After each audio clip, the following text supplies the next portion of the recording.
বলে কাঁদতেছি এই জন্যে বাবাকে জিজ্ঞেস করতেছি একটা কথা, বাবা জবাব দেন না। কি জিজ্ঞেস করতেছেন?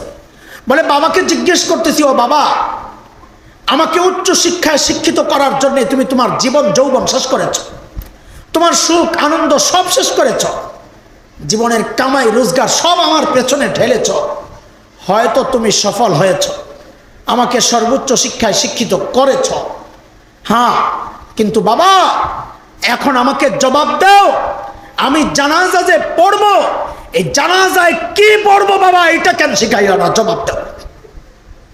বাবা তো কথা বলেন না হুজুর, ওই জন্যে কাঁদতেস। গর্ব করেন না, ছেলে ইঞ্জিনিয়ার, ছেলে ডাক্তার, গর্ব করেন। আরে গর্ব তো করবে হাফেজের বাবা, গর্ব তো করবে আলেমের বাবা, যে বাবা মায়ের সন্তানরা বাবা মার জানাজা পড়ানোর যোগ্যতা রাখে না, ওই বাবা মা আর যাই হোক তাদের মুখে গর্ব করা সাজে না। এখন বৃদ্ধাশ্রমে বসে বসে নিজে নিজে ইফতারের সময় চিড়া ভিজাইতেছে ইফতার করবে, হায় দুর্গতি। এখন সাংবাদিক যখন তার কাছে মাইক্রোফোন নিয়ে গেছে, মুখ ফিরে আনে, কষ্টে নিজের পরিচয় গোপন করতে চাচ্ছে, কিন্তু কষ্টগুলো চোখের পানি হয়ে প্রকাশ পেয়ে যাচ্ছে, গোপন কেমনে করবে? তারা পরিচয় দিচ্ছে এক একজন, ওই ছেলে মেয়ে ইউরোপ আমেরিকা কানাডা অস্ট্রেলিয়া থাকে, বড় বড় শিক্ষিত, কাঁদতেছে আর বলতেছে আজকের এই আনন্দের দিনে আপনজন ধারে কাছে কেউ নাই। বিশ্বাস করেন ওই বুড়ো বুড়ির কান্না দেখে আমারও চোখ বেয়ে পানি আসতেছে, কিন্তু একটা বিষয় কল্পনা করে গর্বে আমার বুকটা ফুলে গেছে। কি সেটা? ওই বুড়া বুড়ি যখন নিজেদের পরিচয় দিচ্ছিল, একজন বুড়িও তার পরিচয় দেওয়ার সময় বলেন নাই আমি হাফেজের মা, একজন বুড়াও তার পরিচয় দেওয়ার সময় বলেন নাই আমি আলেমের বাবা। কসম আল্লাহর, কোন হাফেজ আর আলেমের বাবা বৃদ্ধাশ্রমে যায় কোন মা বাবা এই পরিচয় দিতে পারেন না, এটা আমরা বিশ্বাস করি না। কেন? কারণ এই মাদ্রাসাগুলোতে শুধু কোরআন আর হাদিস শিখায় তা না, ওদেরকে হাতে কলমে শিখায়া দেওয়া হয় তোমার মা বাবাই তোমার জান্নাত, তোমার মা বাবাই তোমার জাহান্নাম। ওর জাহান্নাম কেন তাই না আনবে, ওর জান্নাতকে কেন বৃদ্ধাশ্রমে রাখবে? অত মা বাবার খিদমত করাকে নিজের জীবনের জন্য চরম চরম সৌভাগ্যের একটা কাজ মনে করে। বছরের কোনো দিন আমার ফাঁকা যায় খুব কম, নাই বললেই চলে। হাত এমনকি ঈদের দিনও তো ছুটি নাই, ঈদের নামাজ পড়াইতে হয়। তো এমন কোনো দিন যায় বলে আমার তো মনে পড়ে না যেদিন হাত উঠাইয়া বলি না রব্বির হামহুমা কামা রব্বায়ানি সাগীরা, আমার তো মনে পড়ে না। তো বলেন আমার মা বাবা ঠকছেন না দিচ্ছেন? শুধু কি তাই, আমি তো আর একটু পাগলামি করি। কি পাগলামি? মাঝে মধ্যে এই ব্যস্ততার মধ্যেও একটু সুযোগ পাইলেই আমাদের গ্রামের বাড়ি চলে যাই, কুমিল্লা দাউদকান্দি। ওখানে বাড়িতে মাদ্রাসা আছে, মাদ্রাসার পেছনেই আমাদের পারিবারিক গোরস্থান, মা বাবা একসাথে শুয়ে আছে। সুযোগ পাইলেই চলে যাই, জিয়ারত করি। জিয়ারত সুন্নত তরিকার, যে জিয়ারত করার পর আমার এক্সট্রা কিছু পাগলামি আছে, মনের সান্ত্বনা, এটা ভাল লাগে না। কি করি, দুইজন পাশাপাশি শোয়া তো, ঠিক দুইজনের মাথার মাঝখানে যাইয়া বসি, বসে বসে চিন্তা করি আহারে চাইলেই তো এখন মাথায় একটু তেল লাগাই দিতে পারবো না, চাইলেই তো একটু পাউগুলা টিপে দিতে পারবো না, সেই সুযোগটা হাতছাড়া হয়ে গেছে। এখন যা পারবো তাই করি। ওই দুইজনের মাথার মাঝখানে বসে বসে আওয়াজ করে করে, তারা শুনেন কি শুনেন না আমি সেই বিতর্কে যাচ্ছি না, যাব না, আওয়াজ করে করে কিছুক্ষণ কোরআন আল কারীমের তিলাওয়াত করি। তিলাওয়াত শেষ করে ওঠার সময় শুধু আল্লাহকে বলি, ও আল্লাহ, এই যে তোমার কালামের তিলাওয়াত করলাম এই মানুষগুলার উসিলায়, আল্লাহ তারা দিন শিখাইছে, কোরআন পড়া শিখাইছে, তাই পড়ছে। ও মালিক, দুনিয়া থেকে বিদায় নেওয়ার সময় যারা আমাকে তোমার সাথে জুড়ে দিয়ে গেছে, ও আল্লাহ আজকে শুধু এইটুকু চাওয়া, আজকে তাদের বিপদের দিনে তারা যেন তোমার থেকে, তোমার রহমত থেকে বিচ্ছিন্ন না হয়ে যায়। রব্বির হামহুমা কামা রব্বায়ানি সাগীরা। বলেন এবার আমার মা বাবা জিতছেন না ঠকছেন? আমরা হলফ করে বলতে পারবো এখানে এমন অনেক মানুষ আছে যার হাত তো উঠাইছেন, কিন্তু আপনি আসলে মিথ্যা কথা বলেছেন, মিথ্যা বলেছেন। আপনি ভাববেন হুজুর আপনি কি গায়েব জানেন? আরে ধর্মিয়া গায়েব আমি জানবো কোত্থেকে? গায়েব তো জানেন শুধু আল্লাহ। আমি কোত্থেকে যাই? হ্যাঁ, আমি ওই সমাজ জানি। এই সমাজের আলো বাতাসে আমার বেড়ে ওঠা, আপনাদের গতিপথ, মন মানসিকতা, কালচার সব আমার জানা। সেই জানা জায়গা থেকে বলছি, এখানে বহু পাওয়া যাবে যারা মিথ্যা বলেছে। বলে কেমনে মিথ্যা বললাম? আমি ধরাইয়া দিচ্ছি, শোনেন। আপনারা প্রথমে হাত উঠাইছেন এই কথার উপর যে আপনারা বিশ্বাস করেন কোরআন একমাত্র মাধ্যম, যে মাধ্যম মানুষকে সর্বশ্রেষ্ঠ, বলেন সর্বশ্রেষ্ঠ। এই কথায় কি আছেন না ঘুরে গেছেন? আছেন, ঠিক আছে, মানলাম। দ্বিতীয়বার হাত উঠাইছেন যে নিজের আপনজনকে সর্বশ্রেষ্ঠ বানাতে চান, এই কথায়ও কি আছেন না ঘুরে গেছেন? কিন্তু আপনি মিথ্যা বলেছেন। কেন দোস্ত? আপনি যদি এই কথায় সত্যবাদী হন, তাহলে আগের কথাটা কি? আপনি বললেন আপনি আপনার সন্তানকে সর্বশ্রেষ্ঠ মানুষ বানাইতে চান, এই আপনি না আগে বললেন সর্বশ্রেষ্ঠ বানায় একমাত্র কোরআন। তো নিজের সন্তানকে সর্বশ্রেষ্ঠ বানাইতে চাইলে আপনার তো সন্তানকে কোরআনই প্রতিষ্ঠানে পাঠানোর কথা ছিল, আপনার কথা অনুযায়ী। কেন আপনি তো বলেছেন সর্বশ্রেষ্ঠ কোরআন বানায়, সেখানে কোরআনই প্রতিষ্ঠানে না পাঠাইয়া আপনি সন্তানকে পাঠাইলেন কোথায়? আমাদের জানতে চাওয়া। তার মানে হয় আপনি বিশ্বাস করেন না কোরআন সর্বশ্রেষ্ঠ বানায়, অথবা সন্তানকে সর্বশ্রেষ্ঠ বানাতে চান না। চাইলে আপনি যে সর্বশ্রেষ্ঠ বানায় সেই কোরআনই প্রতিষ্ঠানে পাঠাইতেন, বিকল্প কিচ্ছু চিন্তা করতেন না। কথা ঠিক কিনা? এইবার শুধু আমাকে বলেন, কাজটা আমরা যা করছি ঠকছি না জিতছি? জোরে কোন? আরে ঠকলে জোরে কোন, শরমের কি আছে? জোরে কোন, ঠকছি না জিতছি? আচ্ছা, আমি তো ওই যে দুই পক্ষ বানাইছিলাম শুরুতে, মনে আসেনি? আজকে যারা কোরআন নিবে ওরা এক পক্ষ, ওদের বাবা মা সহ এক পক্ষ, আর যাদের বাচ্চারা আজকে কোরআন নিতে পারে নাই, মানে পড়েই না, ওরা বাবা মা সহ এক পক্ষ। বলেন এইবার আমি ওদের পক্ষ হইয়া, যেহেতু আমিও কোরআনওয়ালা, কোরআন পড়ছি আলহামদুলিল্লাহ। আমরা যারা মাদ্রাসায় পড়ছি আমরা ঠকছি না জিতছি? আমাদের বাবা মা ঠকছেন না জিতছেন? কেমনে? এটা আপনারা মুখে বলতেছেন, আমি বাস্তবে দেখাচ্ছি, একটু অপেক্ষা করেন। যারা নিজের সন্তানকে দিন শিখান নাই, ওদের বাচ্চারা ঠকছে না জিতছে? ওই বাবা মা নিজেরা ঠকছেন না জিতছে? কোন জায়গায়? দুনিয়ায় না আখেরাতে? কোন জায়গায়? উভয় জায়গায়। কিন্তু যে ঠকছে হেতো কথা কয় না, হ্যাঁ আমি কই ঠকলাম? আপনি কই ঠকছেন আমি দেখাইতেছি। আমরা কই জিতলাম সেটা আগে দেখাই। দেখেন, এই আমি আমার কথাই বলি, বড়দের কথা বাদ, আমি ছোট মানুষ। আমার বাবা মা আমাকে মাদ্রাসায় পড়াইয়া আমারেও ঠকান নাই, আলহামদুলিল্লাহ, তারা নিজেরাও ঠকেন নাই। কেন? কেন আমরা যে ঠকি নাই দুনিয়ায়, আখিরাতের হিসাব তো রেখা দিলাম, আল্লাহ জানেন। দুনিয়ায় ঠকি নাই কেন? আমি যদি একটা একটা করে বলি আপনাদের সামনে, বহুজন এখানে আছেন যারা বলবেন হ নিজের ঢোল পিটাইতে থাকেন। এই যে এগুলো আছে না, চোখ চোখ, এরা এমন এমন হেডলাইন বানাইবো আর পাবলিক পরে আমরা খালি গাইলাইতে থাকবো, নিজের ঢোল খালি নিজে পিটাইতেই থাকে। হুজুর শুধু এতটুকু বলি, আমরা যে ঠকি নাই শুধু এতটুকু বলি, দুনিয়ার রাজা বাদশাদের চেয়ারে আমরা বসি নাই, বসতে চাইও না। কিন্তু এটা এক চরম বাস্তব সত্য কথা। আল্লাহ তাআলা মানুষের হৃদয়ে আমাদের জন্যে যে শ্রদ্ধাবোধ আর ভালোবাসা আল্লাহ রেখেছেন, আমি কসম করে বলি দুনিয়ার রাজা বাদশারা এর ধারে কাছেও নাই। এটা আমার চেহারা দেখা না মিয়া, এটা কোরআনের বরকতে। কিসের বরকতে? চলেন আমাদেরটা বাদ দিলাম, আমার মা বাবা ঠকসেটা দিচ্ছেন। কেন দিচ্ছেন? কেন দিচ্ছেন? এই কেন দিচ্ছেন এটা ছোট্ট করে বলি, আমি লম্বা সময় আমার কথা শেষ। কেন দিচ্ছেন? দেখেন, আমারটা আমি বলি, এখন আর ওই যে শীতের সিজন নাই, যে ওয়াজ মাহফিল হয় খালি শীতের সিজন। আমাদের হালত হলো শীতের সিজন নাই এখন, বছরের প্রতিদিন চলে। এই মাঝে মাঝে একজন, যেমন আজকে দিন খালি ছিল, খালি ছিল এই জন্যে গরমের মধ্যে এই অফ সিজনে শুক্রবারটা ইচ্ছা করি খালি রাখার চেষ্টা করি, বাচ্চাদেরকে একটু সময় দিই, বেড়াইতে টেড়াইতে আসি। তো আজকের দিনের জন্য মাদ্রাসাওয়ালারা যখন ফোন দিল তো ভাবলাম থাকবো তো কামাই চর শ্বশুর বাড়ি, তো নদী পার হলে তো যায় খাওয়া আন যাইব।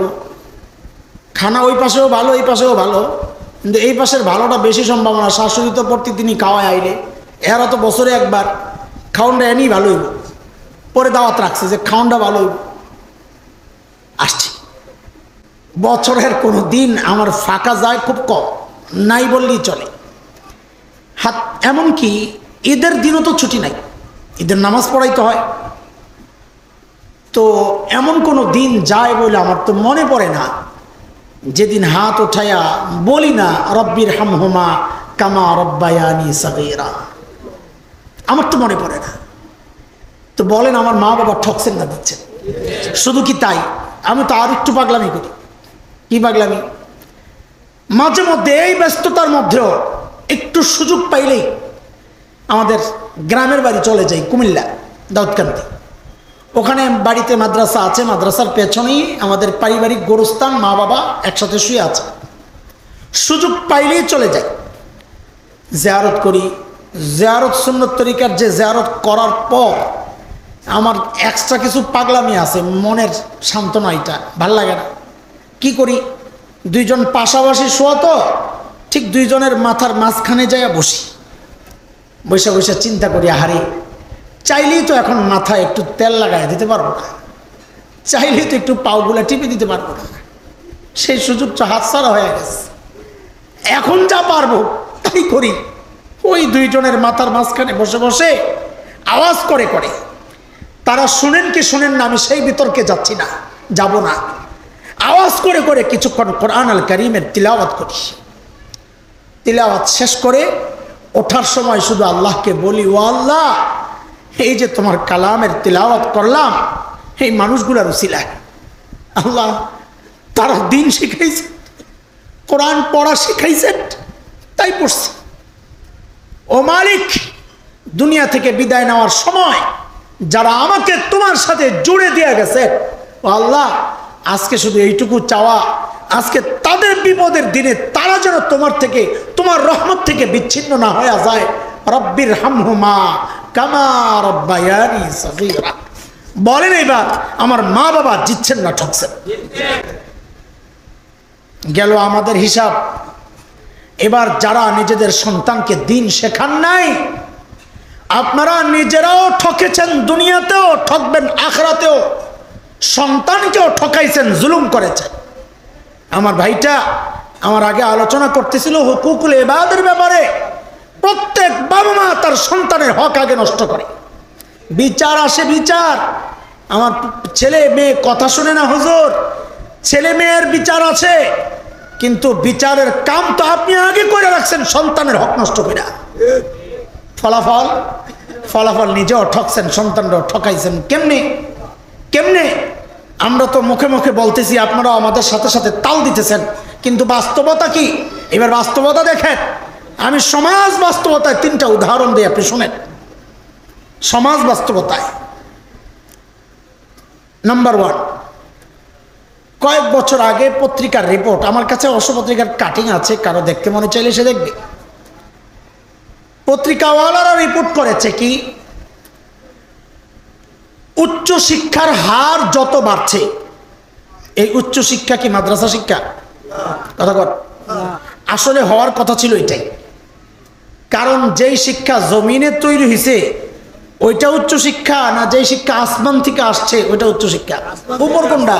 জমিন উপরে না আসমান উপরে? তো কোরআন আসমান থেকে আসছে, উচ্চ শিক্ষা তো কোরআনই শিক্ষা। যদিও আমরা ওই মাদ্রাসা শিক্ষাকে বানাইছি দিনই শিক্ষা, এটা শিক্ষাই না, এটা দিন শিখায়। যাক, নিজে নিজে মন কলা খায়, খাইতে থাকুক। পত্রিকাওয়ালাদের রিপোর্ট, উচ্চ শিক্ষার হার যত বাড়ছে, মা বাবার সাথে সন্তানের দূরত্ব তত বাড়ছে। এই কথা কি মিথ্যা? বলেন, সত্য না মিথ্যা? সত্য। ঠকছেন না জিতছেন? বাচ্চাদেরকে উচ্চ শিক্ষিত করছেন, বাচ্চারা আস্তে করে বিদেশ গেছে গা বউ লইয়া। কথা ঠিক কিনা বলেন? হ্যাঁ। আচ্ছা, 2 নম্বর উদাহরণস্বরূপ, এই রোজার ঈদের আগের রোজার ঈদ আমি কামরাঙ্গীরচর ছিলাম ঈদের দিন। এক ভাই আমাকে আমার মোবাইলে একটা ভিডিও ক্লিপ পাঠাইছে, ঈদের দিনেরই কোনো এক টেলিভিশনে প্রচার হয়েছে। কি সেটা? টেলিভিশনওয়ালারা গেছে এক বৃদ্ধাশ্রমে, বুড়া বুড়িরা বৃদ্ধাশ্রমের কিভাবে ঈদ উদযাপন করে ওইটা কভার করার জন্য। হায়, বুড়া বুড়িদের কাছে মাইক্রোফোন নিয়ে যায়, ওরা মুখ ফিরায় নেয়, পরিচয় দিতে চায় না। আহা, আপনারা ভাবছেন এরা বুঝি সমাজের অবহেলিত মানুষ? না না না, এরা সমাজের কোনো অবহেলিত মানুষ না, এরা হাই সোসাইটি আর এলিট শ্রেণীর মানুষ। ছেলে মেয়ে ইউরোপ আমেরিকায় থাকে, বাবা মা বৃদ্ধাশ্রমে, নিজেরাও উচ্চ শিক্ষিত, বড় চাকরি করেছেন, প্রথম শ্রেণীর চাকরি করা। আরে জাতিসংঘে চাকরি করতে এক মহিলার ভিডিও আসছে আমার কাছে, আজীব। এখন বৃদ্ধাশ্রমে বসে বসে কান্না করে। জাহাঙ্গীরনগর ইউনিভার্সিটির প্রফেসর, এদেশের প্রথম শ্রেণীর নাগরিক, এখন বৃদ্ধাশ্রমে বসে বসে নিজে নিজে ইফতারের সময় চিড়া ভিজাইতেছে ইফতার করবে। হায় দুর্গতি! এখন সাংবাদিক যখন তার কাছে মাইক্রোফোন নিয়ে গেছে, মুখ ফিরে আনে, কষ্টে নিজের পরিচয় গোপন করতে চাচ্ছে, কিন্তু কষ্টগুলো চোখের পানি হয়ে প্রকাশ পেয়ে যাচ্ছে। গোপন কেমনে করবে? তারা পরিচয় দিচ্ছে এক একজন। ওই ছেলে মেয়ে ইউরোপ আমেরিকা কানাডা অস্ট্রেলিয়া থাকে, বড় বড় শিক্ষিত, কাঁদতেছে আর বলতেছে আজকের এই আনন্দের দিনে আপনজন ধারে কাছে কেউ নাই। বিশ্বাস করেন, ওই বুড়ো বুড়ির কান্না দেখে আমারও চোখ বেয়ে পানি আসতেছে। কিন্তু একটা বিষয় কল্পনা করে গর্বে আমার বুকটা ফুলে গেছিল। কি সেটা? ওই বুড়া বুড়ি যখন নিজেদের পরিচয় দিচ্ছিল, একজন বুড়িও তার পরিচয় দেওয়ার সময় বলেন নাই আমি হাফেজের মা। একজন বুড়াও তার পরিচয় দেওয়ার সময় বলেন নাই আমি আলেমের বাবা। কসম আল্লাহর, কোন হাফেজ আর আলেমের বাবা বৃদ্ধাশ্রমে যায় কোনো মা বাবা এই পরিচয় দিতে পারেন না, এটা আমরা বিশ্বাস করি না। কেন? কারণ এই মাদ্রাসাগুলোতে শুধু কোরআন আর হাদিস শিখায় তা না, ওদেরকে হাতে কলমে শিখায়া দেওয়া হয় তোমার মা বাবাই তোমার জান্নাত, তোমার মা বাবাই তোমার জাহান্নাম। ওর জাহান্নাম কেন তাই না আনবে? ওর জান্নাতকে কেন বৃদ্ধাশ্রমে রাখবে? অত মা বাবার খিদমত করাকে নিজের জীবনের জন্য চরম চরম সৌভাগ্যের একটা কাজ মনে করে। কথা বলেন, ঠকছে না দিচ্ছে? এরা ঠকছে না দিচ্ছে? শেষ উদাহরণ দিই আপনাদেরকে, আমার মসজিদের হিস্টোরি। মহল্লার একজন সুনামধন্য মানুষ মারা গেছে, প্রবীণ মানুষ, আমাদের এলাকার প্রবীণ যারা, এরা দেশের খুব বড় লেভেলের মানুষ। কারণ এক সময় ঢাকার যত বড়রা এই ধানমন্ডিতে থাকতো, পরে না গুলশান বনানী উত্তরা গিয়ে হয়েছে, সেই সমস্ত এলাকা হয়েছে। ধানমন্ডি তো ছিল একসময় পুরান, তার আগে ওয়ারি, এই বড়রা সব এই এলাকাগুলোতে থাকতো। ওই সময়ের একজন বড় মানুষ মারা গেছে, ছেলে আমেরিকার এক ইউনিভার্সিটির প্রফেসর। বাবা মারা গেছে, ছেলে জানাইছে বাবার জানাজা পড়বে। ছেলে ভালো, নাইলে তুই কথা বলতো না, বলতো আঞ্জুমানে মফিদুল ইসলামে পাঠাইয়া দেন, আমি খরচ পাঠাই দিতেছি। ছেলে ভালো, এই জন্য বলছে আমি বাবার জানাজা পড়বো, আসতেছি। হসপিটালে রাখা হয়েছে লাশ, ছেলে আমেরিকা থেকে আসছে। তো আনুষ্ঠানিকতা শেষ করে হসপিটাল থেকে লাশ এনে যখন জানাজার জন্য আমাদের মসজিদে আনা হয়, এলাকার মুরব্বীরা আমাকে বললেন, এলাকার প্রবীণ মানুষ, জানাজাটা আপনি পড়াইলে ভালো হয়। ঠিক আছে, জানাজা পড়াইতে গেছি। হঠাৎ ওই ছেলে যার বাবার জানাজা, ডক্টর, ইউনিভার্সিটির প্রফেসর আমেরিকায়, হাউমাউ করে কান্না শুরু করছে। আমি তো তাকায় আছি অবাক নয়নে, কি ব্যাপার, এইভাবে কান্না করতেছে কেন? কারণ আমার চিন্তা, আমার অভিজ্ঞতা যে এই জাতীয় মানুষের চোখের পানি কেন যেন শুকায়া যায়। এই জাতীয় মানুষ বলতে লেখাপড়ার জন্য বিদেশ বিদেশ, চাকরি কামাই রোজগারের জন্য বিদেশ বিদেশ, মা বাবার খবর নাই, দিন দুনিয়ার কোনো খবর নাই, এদের দিল শক্ত হয়ে যায়। এটা আমার কথা। আর আমাদের বড়দের কথা হচ্ছে, আল্লাহর সাথে সম্পর্কটা যত দূরত্ব তৈরি হতে থাকবে, মানুষের দিল তত শক্ত হইয়া চোখের পানির নিয়ামত তত কমতে থাকবে। যার সম্পর্ক আল্লাহর সাথে যত নিবিড়, যত গভীর, তার চোখের পানির নিয়ামত তত বেশি। তা আমি আমার ভাইটাকে সান্ত্বনা দেওয়ার জন্য কাছে ডাকলাম, এলাকার ইমাম, আবার এলাকার মানুষও আমরা তো ডাইকা বলতেছি, ভাই আপনার বাবা চলে গেছেন, আমারও তো বাবা নাই, আমার মাও নাই, একদিন আপনিও থাকবেন না, আমিও চলে যাব, সবর করে। ভদ্রলোক আমারে বলেন কি জানেন, হুজুর বাবা ইন্তেকাল করছেন, মারা গেছেন, আমি তো সেই জন্যে কান্না করতেছি না। হায় হায়, কান্না দেখে আগে অবাক হয়েছিলাম, এখন তার জবাব শুনে আরো অবাক হয়েছি। তো আমি ওই অবাক হওয়ার ওই সুর নিয়ে জিজ্ঞেস করলাম, বিস্ময় নিয়ে, তো কেন কান্না করতেছেন? উনি আমাকে যা বললেন পশম দাঁড়ায় গেছে, শুই না। বলে কি? বলে কাঁদতেছি এই জন্যে বাবাকে জিজ্ঞেস করতেছি একটা কথা, বাবা জবাব দেন না। কি জিজ্ঞেস করতেছেন? বলে বাবাকে জিজ্ঞেস করতেছি, ও বাবা, আমাকে উচ্চ শিক্ষায় শিক্ষিত করার জন্য তুমি তোমার জীবন যৌবন শেষ করেছ, তোমার সুখ আনন্দ সব শেষ করেছ, জীবনের কামাই রোজগার সব আমার পেছনে ঢেলেছ, হয়তো তুমি সফল হয়েছ, আমাকে সর্বোচ্চ শিক্ষায় শিক্ষিত করেছ, হ্যাঁ, কিন্তু বাবা এখন আমাকে জবাব দাও, আমি জানাজা যে পড়বো, এই জানাজায় কি পড়বো বাবা, এটা কেন শিখাইল না, জবাব দাও। বাবা তো কথা বলেন না হুজুর, ওই জন্যে কাঁদতেস। গর্ব করেন না, ছেলে ইঞ্জিনিয়ার, ছেলে ডাক্তার, গর্ব করেন। আরে গর্ব তো করবে হাফেজের বাবা, গর্ব তো করবে আলেমের বাবা, যে বাবা মায়ের সন্তানরা বাবা মার জানাজা পড়ানোর যোগ্যতা রাখে না, ওই বাবা মা আর যাই হোক তাদের মুখে গর্ব করা সাজে না। আফসুস দুনিয়ায় করেন, করছেন, বলেন না? আল্লাহ কসম খেয়ে বলছি, যেহেতু কোরআনের কথা, আমার কোনো সংশয় নাই, আফসুস আখিরাতেও করবেন, আফসুস আখিরাতেও করবেন। সেই কথা বলি আমি শেষ করব। কেন আখিরাতে আফসুস করবেন, কেমনে করবেন? সূরা আহজাবের মধ্যে আসছে, যেই সন্তান আর যেই অধীনস্থের ক্যারিয়ার চিন্তা করে নিজের ক্যারিয়ার শেষ করছেন, আখিরাতে ওই সন্তান আপনার ক্যারিয়ার কিন্তু ঠিকই বরবাদ করে দিবে। আল্লাহর আদালতে দাঁড়ায়া মা বাবার বিরুদ্ধে, বড় ভাইদের বিরুদ্ধে, নেতার বিরুদ্ধে, অভিভাবকদের বিরুদ্ধে তার অধীনস্থরা আল্লাহর আদালতে বিচার দিবে। কি বইলা?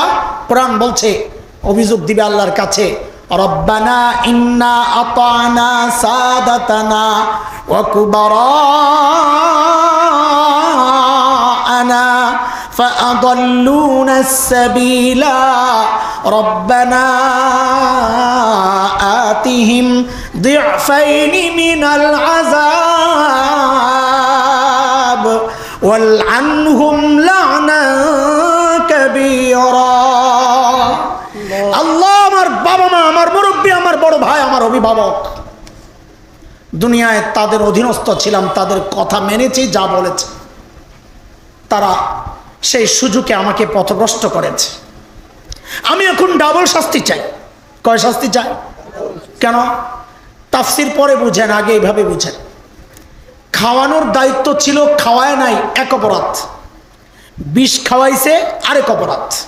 এবার তাফসির বুঝেন। আমাকে দিন শেখানোর দায়িত্ব ছিল তাদের, আমাকে দিন শেখায় নাই, এক অপরাধ। বদ্দিনই শিখায়া আমাকে নাস্তিকতার দিকে ঠেলে দিয়েছে, আরেক অপরাধ। এই দুই অপরাধের কারণে আজকে আমি তাদের বিরুদ্ধে আপনার কাছে অভিযোগ করছি, আমি তাদের ডাবল শাস্তি চাই। ও আপনি তো আবার রহমান রহিম, বান্দার করুণ চেহারা দেখলে আবার আপনার মায়া লাগতে পারে। এই জায়গায় আমি কোনো মায়া আশা করি না, কারণ ওরাও দুনিয়ায় আমার উপর মায়া করে নাই। তো আমি আজকে এদের জন্য কোনো মায়া চাই না। বলে কি চাও? বলে ওয়াল আনহুম লানান কাবীরা, ওদেরকে আপনার রহমত থেকে দূরে, বহু দূরে সরায়া দেন। যেখানে সন্তান বলার কথা ছিল রব্বির হামহুমা, সেখানে সন্তান বলতেছে ওয়াল আনহুম লানান কাবীরা। নাউযুবিল্লাহি মিন যালিক। এরপরেও গর্ব করে, এরপরেও গর্ব করে। আফসোস করার কথা ছিল, এই জন্য শুরুতে বড় মুখস্থ করাইছিলাম। ধরলাম কি, ছাড়লাম কি, আহারে করলাম কি। মনে আসেনি কথা? কয় কথার বয়ান ছিল? 6 কথা। সাহাবীদেরকে নিয়ে কয় কথা? ওরা ছিল কি, হইল কি, মাঝখানে কি ঢুকছে? কোরআন ঢুকছে, নবী আলাইহিস সালামের চরিত্র আখলাক ঢুকছে, নববী শিক্ষা, নববী দীক্ষা, এই দুই জিনিস দ্বারাই বর্বর আরবরা মানব ইতিহাসের সর্বশ্রেষ্ঠ মানুষ হয়ে গেছে। তাইলে এই যুগেও কেউ যদি সর্বশ্রেষ্ঠ মানুষ হতে চায়, রাস্তা ওইটাই, লাগবে নববী শিক্ষা, লাগবে নববী দীক্ষা। কোরআন, আল্লাহ নবীর সুন্নাহ, এই দুইটা ছাড়া সর্বশ্রেষ্ঠ মানুষ হওয়ার আর বিকল্প কোনো রাস্তা নাই। কোনো মুসলমান যদি ব্যতিক্রম অন্য কোনো রাস্তায় বিশ্বাস করে, কসম তার ঈমান থাকতে পারে না, সে ঈমানদার হইতে পারে না। কোনো ঈমানদার এটা বিশ্বাস করতে পারে না যে সর্বশ্রেষ্ঠ হওয়ার জন্যে দিন ছাড়া অন্য কোনো রাস্তা আছে। এটা কোনো ঈমানদার যদি বিশ্বাস করে, তার ঈমান থাকবে না। আল্লাহ তাই বলেছেন। ওই যে শুরুতে আমি একটা আয়াত পড়ছিলাম, সূরা নূরের 55 নম্বর আয়াত, বলছিলাম এই আয়াতের উপরই বয়ান করব, তবে আয়াতের তর্জমা পরে করব। এইবার আয়াতের তর্জমা শোনেন। আল্লাহ বলতেছেন, ওয়া'দাল্লাহু আল্লাযীনা আমানু মিনকুম ওয়া আমিলুস সালিহাত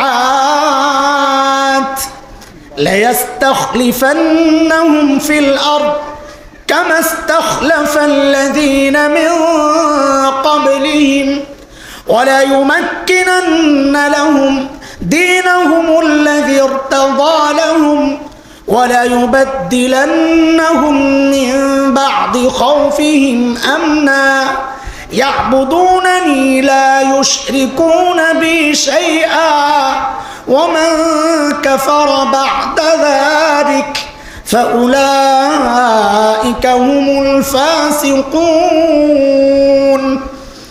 আল্লাহ বলতেছেন ইমানদারদেরকে আমি ওয়াদা দিতেছি। ওয়াদা কার? আল্লাহ। জোরে কর আল্লাহ। যার মাঝে মাঝে ব্যতিক্রম খেলাফ হয়, কথা কয় না তো চুপচাপ, যে আল্লাহর ওয়াদা মাঝে মাঝে খেলাফ হয়। ইন্নাল্লাহা লা ইউখলিফুল মিআদ, আল্লাহ কখনো কি করেন না, ওই যে আজানের দোয়ায় পড়েন না, ইন্নাকা লা তুখলিফুল মিআদ, আল্লাহ কখনো তুমি ওয়াদার খেলাফ করো না। তো আল্লাহর ওয়াদা, আল্লাহ বলতেছেন ওয়াদাল্লাহ, আল্লাহ বলেন আমার ওয়াদা কাদেরকে? যারা ইমানদার আর নেক আমল করে, মানে কোরআন সুন্নাহ দিয়ে জীবন সাজায়। তা আল্লাহ বলেন লা ইস্তাখলিফান্নাহুম ফিল আরদ, জমিনের কর্তৃত্ব আমি ওদেরকে দিয়ে দেব। পূর্ববর্তীদেরকে যারা দিন মেনেছে তাদেরকে যেমন দুনিয়ার কর্তৃত্ব দিয়েছিলাম, কিয়ামত পর্যন্ত যারাই দিন মানবে ওদেরকে আমি দুনিয়ার কর্তৃত্ব দিয়ে দেব। ওয়াদা কার? আল্লাহ। এবং যে দিন আল্লাহর কাছে গ্রহণযোগ্য, ওই দিন মানার জন্য পরিবেশ তৈরি আল্লাহ করে দিবেন। আল্লাহর ওয়াদা। অন্তরের যে আতঙ্ক, আশঙ্কা, ভয়, আল্লাহ বলেন সেগুলো দূর করে আমি নিরাপদ বানাইয়া দিব। আপনারা মনে করতেছেন এই যুগে আর এটা সম্ভব না। সম্ভব না হইলে দেখেন ভিসা টিসার ব্যবস্থা করে আফগানিস্তান যাওয়া যায়নি, যায়া দেখেন সম্ভব কি সম্ভব না। কথা কন, সম্ভব না? সম্ভব না। আল্লাহ দেখাইছে, আল্লাহ দেখাইছে কোরআন বুকে নিছে। পারমাণবিক অস্ত্র ছিল না, আমেরিকা ন্যাটোকে মোকাবেলা করার মতো যথেষ্ট অস্ত্র তো দূরের কথা, মোটামুটি অস্ত্র ছিল না যাদের কাছে। এদের পুঁজি কি? কোরআন। এদের পুঁজি কি? ইসলামী শরিয়ার আকাঙ্ক্ষা। এদের পুঁজি আল্লাহর উপর তাওয়াক্কুল আর ভরসা। সেই পুঁজি নিয়ে ওরা যখন লড়াইয়ে নেমেছে, আমেরিকার লাল কুত্তার মতো লেজ গুটায়া পালাতে বাধ্য হয়েছে। কথা বলছে আল্লাহ তার ওয়াদা এই জমানায়ও বাস্তবায়ন করে দেখাইছেন না? দেখান নাই? আল্লাহর ওয়াদা এটা বাস্তবায়ন আল্লাহ করবেনি। কিয়ামত পর্যন্ত যখনই মানুষ দিন গ্রহণ করবে, আল্লাহ কর্তৃত্ব দিয়ে দিবেন। এই বলেন, আমাদের এখানে কেউ আছেন যে রাষ্ট্র চালায়? এখানে কেউ আছেন? প্রেসিডেন্ট আছেননি? কোনো প্রধানমন্ত্রী নাই? মন্ত্রী এমপি দু একজন নাই? এনে নাই না? আমাদের এখানে কেউ নাই, আমরা না তো। এই আয়াত আমরা কেমনি বাস্তবায়ন করব? দোস্ত, আমাদের প্রত্যেকের একটা রাষ্ট্র আছে, সেই রাষ্ট্রের প্রধান আমি। সেই রাষ্ট্র হচ্ছে প্রত্যেকের ঘর, বলে প্রত্যেকের। ওই যে আইসা এসে অভিযোগ করেন না, হুজুর পোলাবেন কথা শুনে না, বউ কথা শুনে না। কেন শুনে না? আপনি আপনার মালিকের কথা শুনেন না। আপনি কোরআন সুন্নাহ দিয়ে জীবন সাজান। আল্লাহর ওয়াদা, আল্লাহ আপনার ঘরেও আপনার কর্তৃত্ব প্রতিষ্ঠা করে দিবেন ইনশাআল্লাহ। ঠিক আছে ইনশাআল্লাহ। তো 6 কথার বয়ান তো হইল, কিন্তু কিছু নেওয়া তো লাগবে। নিবেন যা বুঝছেন তো মনে রাখলে নেওয়ার অনেক কিছুই ছিল আছে, কিন্তু তারপরেও 5টা ওয়াদা দিয়া যাইবে। কয় ওয়াদা? ওই বাচ্চাদেরকে আমরা এখন হাতে রেহাল আর কোরআন শরীফ দিব, ওদেরকে ওরা কোরআন শরীফ নিবে। এর আগে 5টা ওয়াদা আপনারা দিবেন, ওদেরকে রেডি করেন আপনারা। কয় ওয়াদা বলেন? 1 নাম্বার ওয়াদা হচ্ছে, বলেন সবাই আমরা শুদ্ধ কোরআন শিখবো ইনশাআল্লাহ। বলেন সবাই, বলেন শুদ্ধ কোরআন শিখব। বলেন ওয়াদা। 2 নাম্বার নিয়মিত কোরআন পড়বো ইনশাআল্লাহ। ইনশাআল্লাহ। 3 কোরআন মানবো ইনশাআল্লাহ। ঠিক আছে ইনশাআল্লাহ। 4 কোরআন ওয়ালাদেরকে ভালোবাসবো, আলেম ওলামাদেরকে ভালোবাসবো। রাজি ইনশাআল্লাহ। 5 নাম্বার কোরআনই প্রতিষ্ঠান যেখানেই পাবো, যেমন আপনাদের এখানে আছে মার্কাজুল উলুম নববী, মার্কাজুল উলুম আন-নববী। এই যেখানেই দ্বীনি প্রতিষ্ঠান পাইব, কোরআনী প্রতিষ্ঠান পাইব, ওই প্রতিষ্ঠানের সহযোগী হইয়া পাশে দাঁড়ায় যাবো ইনশাআল্লাহ। ঠিক আছে ইনশাআল্লাহ। সাধারণ মানুষ মাদ্রাসার সহযোগী 3 ভাবে হবে: দোয়ার মাধ্যমে, সন্তান দিয়া, আর্থিক সহযোগিতা কইরা। করবো না ইনশাআল্লাহ তাআলা? আল্লাহ কবুল করে।